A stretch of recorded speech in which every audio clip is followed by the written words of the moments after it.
মমতা বন্দ্যোপাধ্যায় একটা ভয়ঙ্কর খেলা খেলছেন এবং এই ভয়ঙ্কর খেলাটা এবার বোধহয় তার ভান্ডা ফোর বা হাড়ি ফাটানোর সময় এসেছে।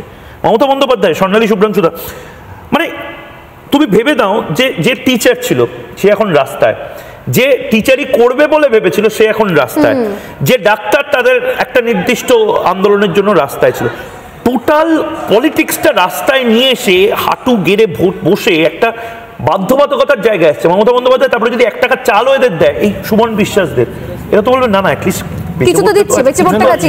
এবং এখানেও কিন্তু সেই দেখো গুলিয়ে দেওয়ার খেলা, অতএব সেই ঘুরে ফিরে সেই তোষণ এবং সেখান থেকে আমরা প্রতি সপ্তাহে আলোচনা করি কিভাবে উনি গুলিয়ে দেন, কিভাবে উনি সবকিছু মিশিয়ে দেন। এখানেও তো এবিসি ক্যাটাগরি, এমন গুলিয়েছেন কোর্টে তারিখের পর তারিখ আসছে, তার না কোনো সিদ্ধান্ত হচ্ছে, না কোনো ডেডলাইন পাওয়া যাচ্ছে, না কোনো তার ভাগ বাটোয়ারা হচ্ছে, কে কোন ক্যাটাগরিতে আসবে, কার কোন ক্যাটাগরিতে নাম হবে, আর না তো তাদের কোনো ভবিষ্যৎ তৈরি হচ্ছে। এরা যাবে কোথায়? শোনো, আমরা কি দেখেছিলাম, আমরা গল্প পড়েছি না, একজন বাঁশিওয়ালা বাঁশি বাজাচ্ছে, পিছনে ইঁদুরের দল হ্যামলিনে যে সমুদ্রে ফেলে দেওয়া হচ্ছে। এখানে ব্যাপারটা ওই রকমই হচ্ছে, এটা আড়কাঠি গোটা সিস্টেমটাকে, বাঙালি জাতিটাকে গ্যাঁড়া করে ফেলে দিয়েছে। গোটা বাঙালি জাতি গ্যাঁড়া করে পড়ে গেছে, আমরা চরম জায়গায় পৌঁছে গেছি। আমরা ছোটবেলায় কি বলতাম, লেখাপড়া করে যে জুড়ি গাড়ি চড়ে সে।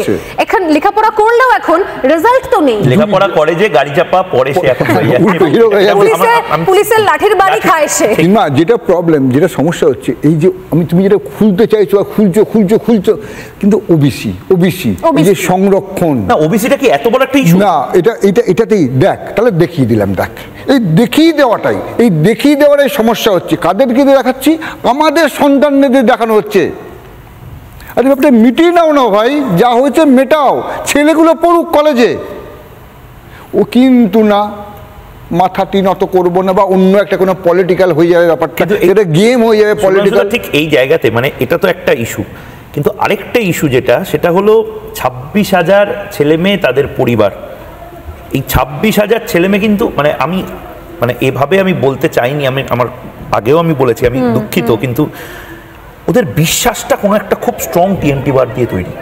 প্রথম দিন থেকে বিরোধী দলগুলো বলেছিল, সাংবাদিকরা প্রশ্ন করেছিল যে আপনারা মমতা বন্দ্যোপাধ্যায়ের উপর এই বিশ্বাসটা রেখেছেন কোন যুক্তিতে? অভিজিৎ গাঙ্গুলি যখন প্রথম এই ভার্ডিক্টটা দেন 26,000 ছেলে মেয়ে, তিনি বোধহয় বলেছিলেন ঢাকি সমেত বিসর্জন দেন। তারপরে অনেক জল গড়িয়ে গেছে, কিন্তু এটা আমাদেরও খারাপ লাগছে সোনালি, মানে একদিন যদি হঠাৎ করে এই মুহূর্তে থেকে যদি চাকরিটা চলে যায়, এবং তারপরে হয়তো আমাদেরও আর কিছু করার নেই, আমাদের হয়তো বারবার যে যাকে আশ্বাস দেবে ঠিক সেইভাবে, অভয়ার মা বাবা যেভাবে যে আশ্বাস দিচ্ছে তার পাশে থাকছে। কিন্তু এখানেও সেই যোগসূত্র একই, কিরকম? সেই গুলিয়ে দেওয়া, কোর্টে চলে যাওয়া, যে কোনো বিষয়কে রাজ্য নিজের কাছে সমাধান সূত্র বার করে না, সমস্ত বিষয় চলে যাচ্ছে কোর্টের কাছে।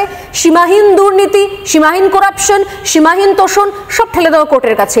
কোর্ট একটা জাজমেন্ট দিয়ে দিচ্ছে, সেটাকে আবার রিভিউ পিটিশন, আবার তার পাল্টা, এখান থেকে আবার সুপ্রিম কোর্ট, লড়াই, আইনি লড়াই দিয়ে পুরো বিষয়টাকে গুলিয়ে এমন করে ঘেঁটে দেওয়া। যোগ্য অযোগ্যের মধ্যে গন্ডগোল লাগাবেন না, আমি এটাই বলবো। নিশ্চিন্তভাবে আপনারা বাচ্চাদের শিক্ষা দিন, এবং যোগ্যরা যারা আছেন শিক্ষা দিন, শিক্ষিত করুন।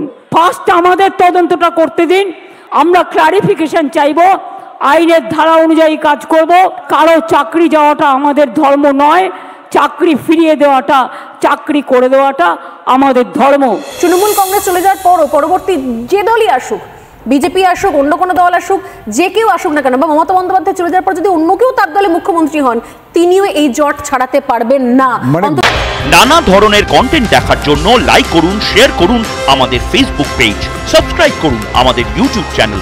পাশাপাশি অন্যান্য ব্রেকিং নিউজের জন্য অবশ্যই চোখ রাখুন রিপাবলিক বাংলায়।